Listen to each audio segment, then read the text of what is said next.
नमस्कार दोस्तों।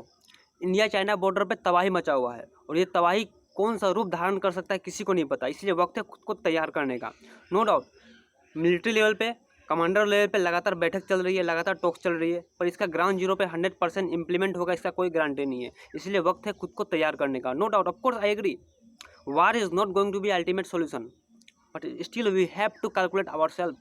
हमें अपना मिलिट्री स्ट्रेंथ, हमें अपने इंटरनेशनल लेवल को जांच करने की ज़रूरत है। दोस्तों, अगर कल के डेट में इंडिया चाइना के बीच वार होता है तो चाइना बेसिकली इंडिया के दो हिस्सों पे अटैक करेगा।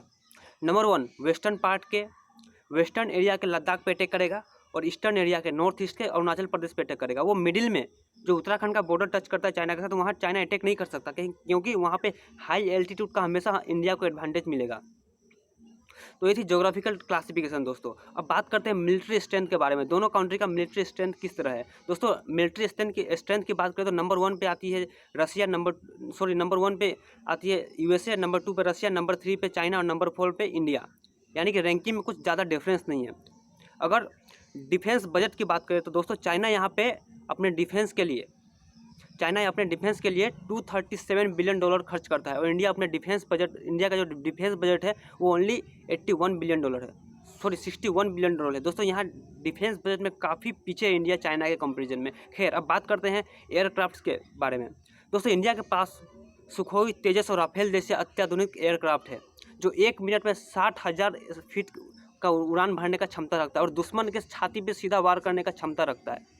हालांकि चाइना के एयरक्राफ्ट भी बराबर ताकतवर है, पर चाइना के जो एयरक्राफ्ट है वहाँ जोग्राफिकल डिसएडवांटेज होने के कारण चाइना अपने एयरक्राफ्ट का प्रॉपर यूज नहीं कर सकती। दोस्तों बात करते हैं हेलीकॉप्टर के बारे में। दोस्तों, चाइना के पास टोटल 911 हेलीकॉप्टर है और इंडिया के पास टोटल 722 हेलीकॉप्टर है। हालांकि इंटरेस्टिंग बात यह है कि इंडिया के पास जितना भी हेलीकॉप्टर है वो एडवांस टेक्नोलॉजी से लेस है। और अगर दो अलग से हेलीकॉप्टर को बात करें, M117 V5 और चिन्नूक की, वो ये दो ऐसे हेलीकॉप्टर हैं जो अकेले 10 के बराबर हैं। और बात करें दोस्तों किसी भी वार में, अटैकिंग हेलीकॉप्टर का एक अलग ही इम्पोर्टेंट रोल होता है। तो अटैकिंग हेलीकॉप्टर की बात करें तो चाइना के पास टोटल 281 अटैकिंग हेलीकॉप्टर है, इंडिया के पास मात्र 23 अटैकिंग हेलीकॉप्टर है। दोस्तों, घबराने की बात नहीं है।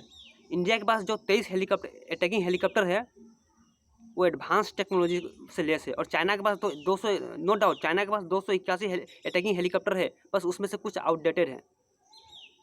और इंडिया के अटैकिंग हेलीकॉप्टर में अगर दो ऐसे और हेलीकॉप्टर को ऐड कर दिया जाए, Mi-24 और अपाची, तो ये दो ऐसे हेलीकॉप्टर है जो अकेले चाइना के सारे हेलीकॉप्टर को लपेट सकता है।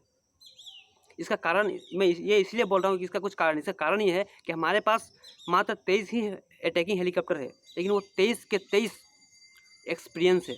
वो कहीं ना कहीं दूसरे कंट्री में वार में पार्टिसिपेट करा हुआ है और चाइना के पास 281 है, वो बिल्कुल न्यूली मेडेड है, वो एक्सपीरियंस लेस है। और नंबर टू, अपाची की और एक खासियत बताता हूँ दोस्तों।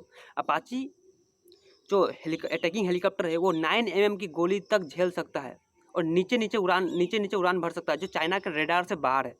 ये सबसे इम्पोर्टेंट एडवांटेज है हमारा अपाची और Mi-24 का। दोस्तों, बात करते हैं बाप ऑफ मिसाइल, S-400। नाम ही काफ़ी है दोस्तों। S-400 यानी इसका रेंज जो है 400 किलोमीटर तक है, यानी अब घर बैठे पड़ोसी देश को बर्बाद कर सकते हैं।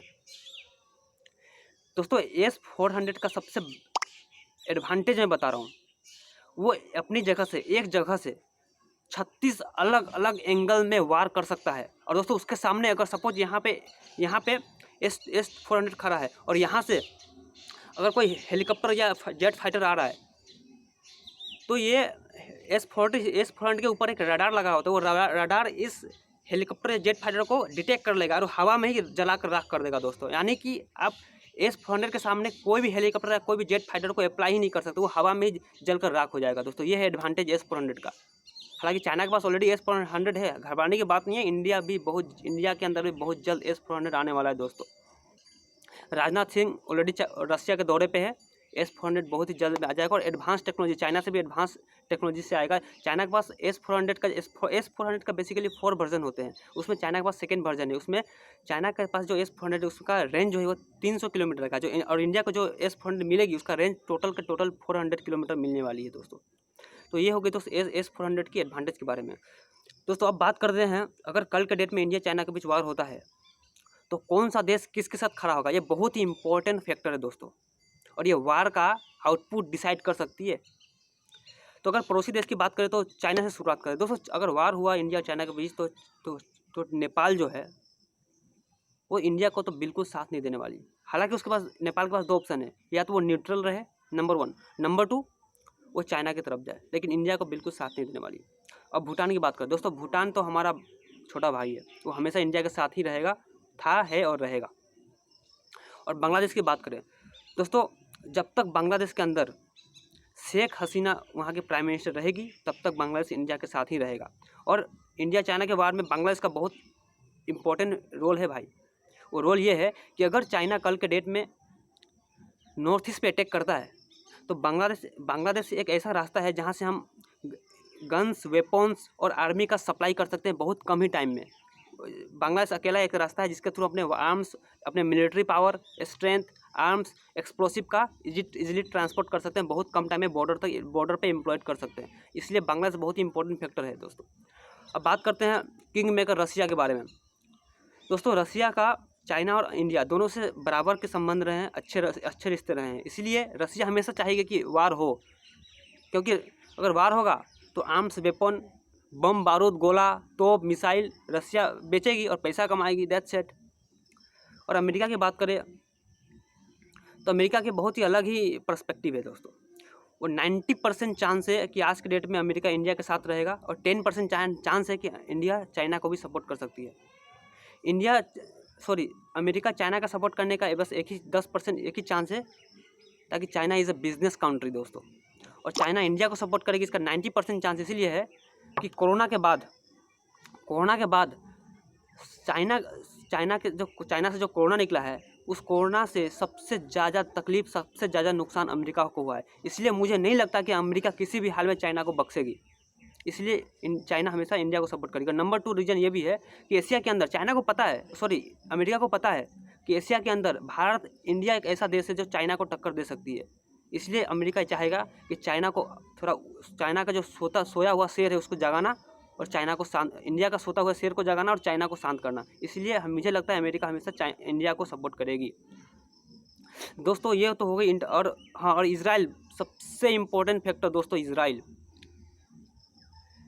तो हमारा ख़ानदानी दोस्त है दोस्तों, और मैं ये लिख के दे सकता हूँ, इजराइल मरते दम तक इंडिया का ही साथ देगी। तो ये थी दोस्तों कुछ इंटरनेशनल रिलेशन के बारे में। अब बात करते हैं, अगर कल के डेट में युद्ध होता है तो इंडिया को कौन सी स्ट्रेटजी के साथ अप्रोच करना चाहिए। तो दोस्तों इंडिया को सबसे पहले तिब्बत, ताइवान और हांगकांग को हाथ मिलाना चाहिए, ताकि चाइना को डिस्ट्रैक्ट कर सके, क्योंकि चाइना ऑलरेडी इंडिया को डिस्ट्रैक्ट कर रखा है नेपाल और पाकिस्तान से हाथ मिला करके। और अगर इंडिया चाइना के बीच वार होती है तो पाकिस्तान बीच में इंटरफेयर नहीं कर सकता। अगर पाकिस्तान बीच में इंटरफेयर करा तो हम पीओके के साथ साथ बलूचिस्तान भी छीन लेंगे। ये अजीत डोभाल का स्टेटमेंट है भाई साहब। जय हिंद।